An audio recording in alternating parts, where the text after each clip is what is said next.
I had a speech in Dubai on April 13th, and in it, I stated in very clear words that Jammu will meet Jerusalem in Jeddah. That was my speech on April 13th, which took place at the community event for the LIBF. So you see, when I say that Jammu meets Jerusalem in Jeddah, what I actually mean is the revival of and a complete reversal of 1,000 years of history in the Gulf region. And so when we go back and look at that reversal, there is one particular man you need to give credit to, because it just takes one man to completely flip the future of the whole world. And I made these very remarks right there at the very beginning, that our Prime Minister is in the process of reversing 1,000 years of history. All the credit for this goes to him, and Jammu will meet Jerusalem in Jeddah.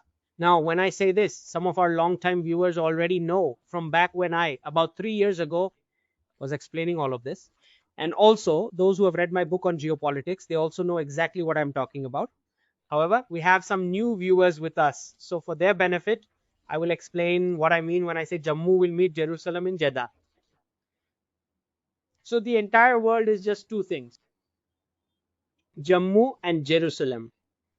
So on the Jammu belt, we were given two dharms that came from the Ganga region. And on the Indus River, we also got two dharms. The Jammu belt gave us these. The Jerusalem belt, on the other hand, gave two religions. Okay, so we have two Abrahamic religions, which are Christianity and Judaism. Now then, the entire world really is just this. A total of four dharms and two religions. And then what happened over in Saudi Arabia, you see, that was a unique mix of all the existing Abrahamic commandments, along with which the local desert practices were also mixed in. And the thing that was formed from that combination was then codified to become Islam. Okay. So therefore, when I make this statement that Jammu will meet Jerusalem in Jeddah, what I'm referring to is the detailed explanation I had previously given on this very subject, that all of the materials required for worship used to travel from Bharat, going via the route through Saudi Arabia, all the way to the Temple Mount in Israel. Okay. So for example, just like Gujarat's Kaaba, Saudi Arabia's Kaaba and Gujarat's Somnath, you see, they both fall on the very same line and length, exactly like that. It is just like the case of Kedarnath and Israel's Temple Mount. If you look on a map, you also find it on my X handles timeline. I posted it with a map about 1.5 or 2 years ago. So you see, they both fall on the exact same line and length. Kedarnath and Israel's Temple Mount, and Gujarat Somnath and Saudi Arabia's Kaaba. Okay, so this is something that we really need to understand, that when we are talking about this 1,000 year reversal, there are in fact two types of reversal being discussed. One is the 400 year reversal of British colonialism, and a 1,000 year reversal going back to where the Islamic invasion started, and then how forced conversions took place in various different pockets. So you see, we need two reversals, one for 400 years and another for 1,000 years. And for this, it is extremely important that Jammu will meet Jerusalem in Jeddah. And why is that? It is because all the materials for worship, they used to go through Saudi Arabia. So all of those temples really should emerge from within Saudi Arabia, whatever the ancient Chandravanshi Bharatiya roots of Saudi Arabia and the UAE happen to be. This is the very reason why memorandums of understanding were signed between the two countries, between Saudi Arabia and Bharat, and the UAE and India. So now there is talk of a full exchange and complete access to the National Archives. Asking them, well, what about your ancient pre-Islamic history? Because you see, they are claiming that they actually belong to India. So Delhi is going to need proof too, right? Delhi absolutely needs proof that you were in fact Sanatani. Of course, you will say anything because your crude oil is about to run out, or perhaps you just do not understand economics.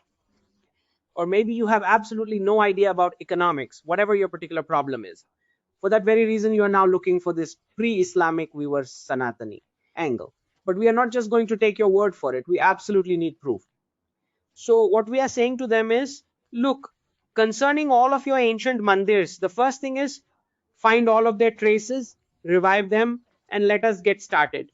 And then we will see if you are Sanatani Chandravanshi Bhartiyas or not. That is something we'll see later on. Okay, but first we need to see some actual proof. We are not just going to take your word for it at all. So what we really have to see is the prediction I have made in the process of the de-radicalization of the Gulf, where it becomes clearly visible that eventually their future is intrinsically tied to the Bhartiya Upmahadweep,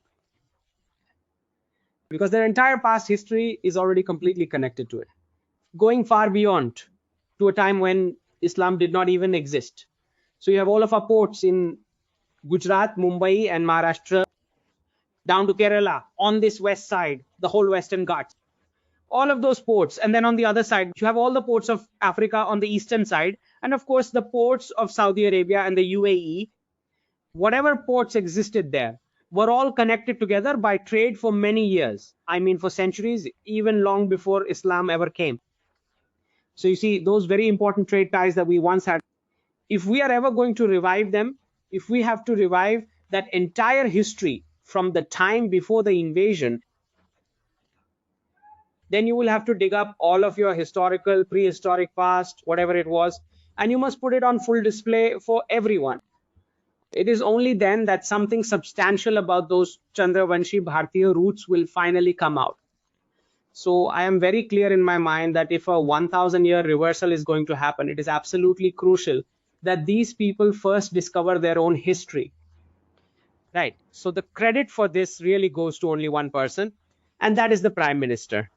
So, I made two specific remarks at the very beginning of the keynote speech. One, a 1000-year reversal, and one, Jammu will meet Jerusalem in Jeddah. And why specifically Jeddah? Well, because it is one of their ancient sacred cities.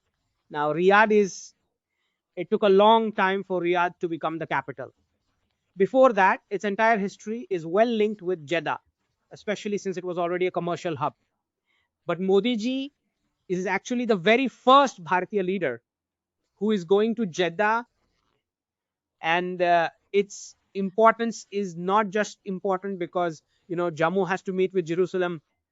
Besides that, in this IMEC corridor, that process of connecting is important because all the goods will go from the UAE port all the way to Riyadh. So all that railway connectivity in Saudi Arabia, north, east, west, south, which I think I also mentioned in some previous shows, that what kind of economics can really be built on Hajj tourism alone. You really need to diversify a bit.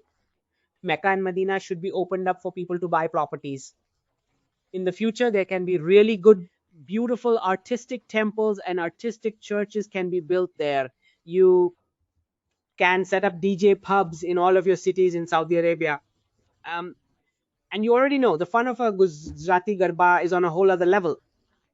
So what we call celebration economics, because after crude oil, what do you really have? After all is said and done, what you are left with is tourism, right? So if you really want to establish a celebration economics, a concert economics, just as the Prime Minister says, then with every single Bharatiya Dharmic festival, you can start one after another, Holi, Uttarayan, Garba, you can start all of these things.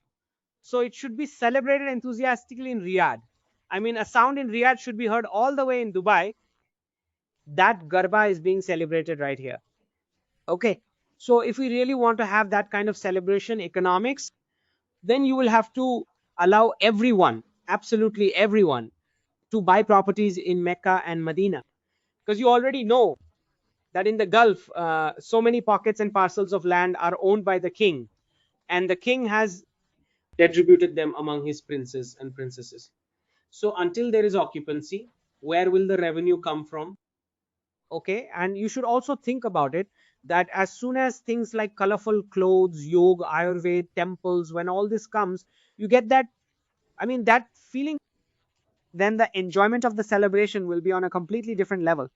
So I truly believe that it holds a great deal of importance for the de-radicalization process, and Crown Prince MBS, uh, has been quite visionary in this whole process. So we would really want this entire karma of Bhartiyas, which you, while playing the Gotilo song, we will set out on ships from here, from Maharashtra and Gujarat and Karnataka and Kerala, from everywhere. And this entire caravan will then disembark at the Jebel Ali port. There too, you can definitely hear the Goti Lo song playing. I can hear 2030 already. So that whole party can then go all the way up to Riyadh, and from Riyadh to Tel Aviv and to the Haifa port. So there can be complete connectivity all the way from Hajipur in Bihar to Haifa in Israel. So we look at that 1,000 years of reversal where that entire trade is revived again, because you already know that the West's currency is completely finished. The dollar is finished. I am telling you this right now, right? So if that is indeed finished, then what economics will there be? So you will have to connect with the Gulf. What else? You will be doing geo-economics, a place where your ancient Bharati exports, the ones that only the most elite people from the rest of the world were able to buy. So that specific kind of mass exports of highly customized products that only the absolute elite of foreign countries are able to purchase. All of these kinds of prospects that we have, we want to take them to our beautiful daughters in Saudi Arabia and the UAE. The little Emirati girls, they look so incredibly cute in colorful clothes. So it is very possible that a whole textile boom could be seen over there, because they have never, I mean, at least since the petrodollar arrived, those poor girls really have not seen colorful clothes. So naturally, we would want them to be able to celebrate life as well. So as this entire de-radicalization process continues to move forward, within that, I find it to be quite economically promising, this IMEX corridor. Okay. So for this very reason, this entire vision is for a 1,000-year reversal, because it is intrinsically linked with that. The process of de-radicalization is because their petrodollars funded a great deal of the radicalization in Bharat, Pakistan, and in Bangladesh. So we would definitely want this reversal process to also begin with their own money. Okay, why should we be the ones to spend? You are the one who spread the mess, so you clean it up. So let that be that way. Okay,